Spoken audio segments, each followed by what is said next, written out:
All right. Next up, we are going to work on the Tandemkross hammer bushing. So for anybody that doesn't know, basically what this does is it removes the magazine disconnect. So on these guns, if you don't have a magazine in, can't pull the trigger. It makes taking the gun apart much more difficult.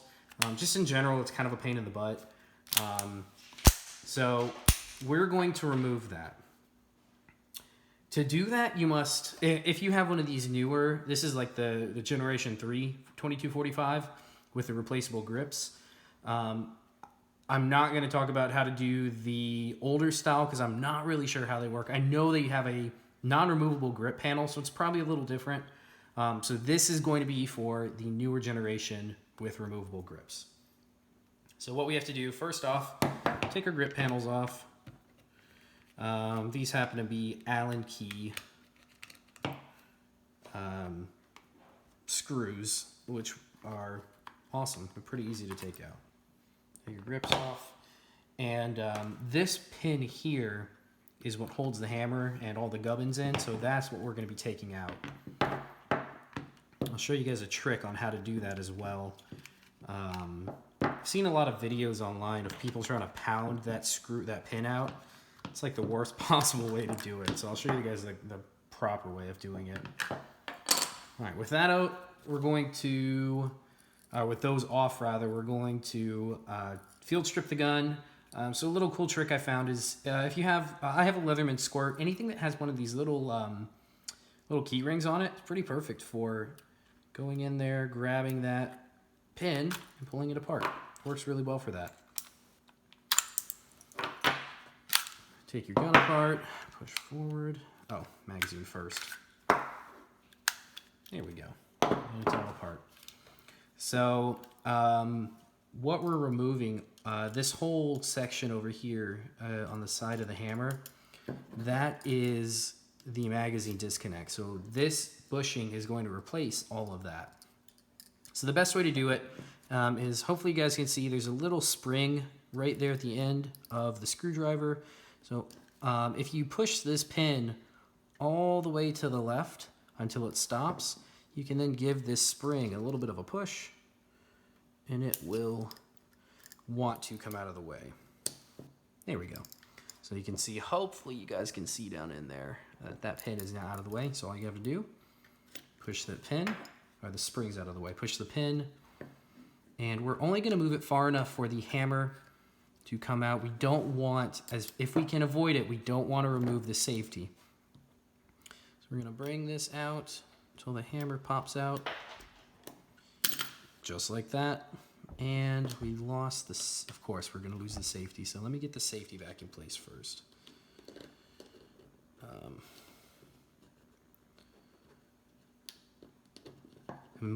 Don't mind my fingers. I'm just going to get this safety back in, because we don't want the, if the sear is out of place when you go to put it back together, it's going to cause all sorts of problems. So it's best to get this in while you're still working on it. So we're going to push this pin across and hold that all together for now. We'll have to fix it later on. So if you do what I did and just tip the gun upside down, probably what will happen, all of this will come out. The plunger and spring, you want to leave in the gun. So the plunger and spring actually go in the top of the trigger. You can see right there. And the plunger goes in on top of that. So just, if they do fall out, go ahead and replace them. It's not a big deal. Set this aside. So here's your hammer. And this basically is the bushing, the spring, and the disconnect for the magazine disconnector. So you're going to want to remove this whole thing. It just slides out of the hammer from the side, just like that. This can go in a parts bin. You won't be needing it again. Take your bushing, and the bushing goes in through the right side. If you don't drop it, like that. That's pretty much it. So I'm going to prepare our lower to go back together. The only problem I have right now is when I went to go put that pin back in, the spring is now sitting in front of the pin. It needs to be behind it. So we're just going to push the pin through just enough where I can get the spring by. Get your finger ready. See if you can hook that spring. Push it back.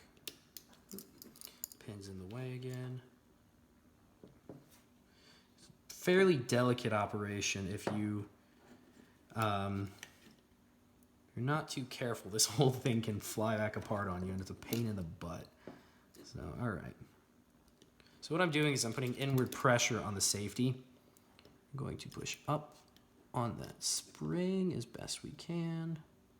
Like that. Of course.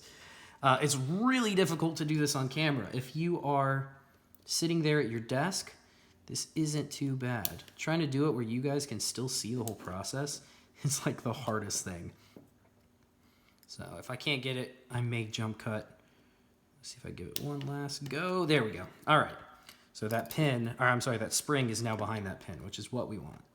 So we're going to go back to what we did before. Move that spring out of the way. Make sure your safety's in there nicely. Push that pin all the way through.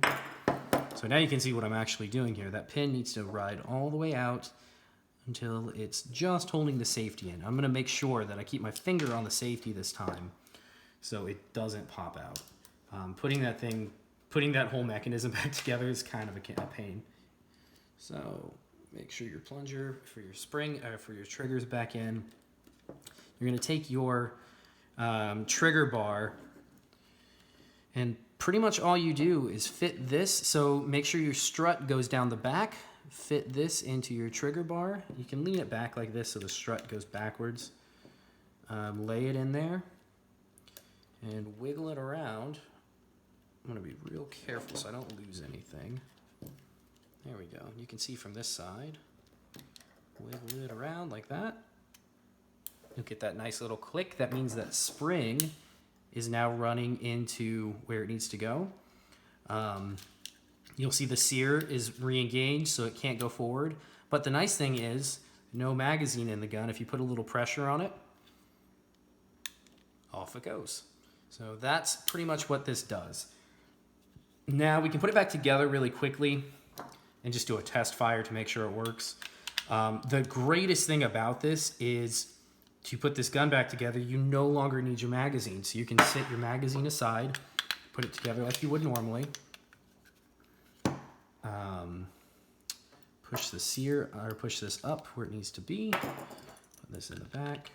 And I'm pretty rough at this. This is still a new gun to me. It's used, but it's new to me, so I'm still a little bit rough at this whole procedure. I believe what we have to do now is pull the trigger. So that goes home. There we go. Now I got to get that little leg down into there. Lock it in. And that's pretty much it. And now, again, no magazine in here. And it works. So that's the greatest thing. To finish the installation, put your grip panels back on, go shoot it and test fire it. But it's really nice because now to take it back apart, you don't need to use a magazine to change the sear to where it needs to be. It's perfect. It's a great, great, great addition. And I don't think they're very expensive. They're well worth it. So there you go. That is it for the Tandemkross hammer bushing. Remember, take your part, put it in your parts bin, just in case you ever have to go back. That's pretty much it. If you guys liked the video, if you found it helpful, give it a thumbs up. Do whatever other YouTubers tell you to do. That's it. I hope you guys like it. Next up, we are going to add the cane wolf. So get ready for that.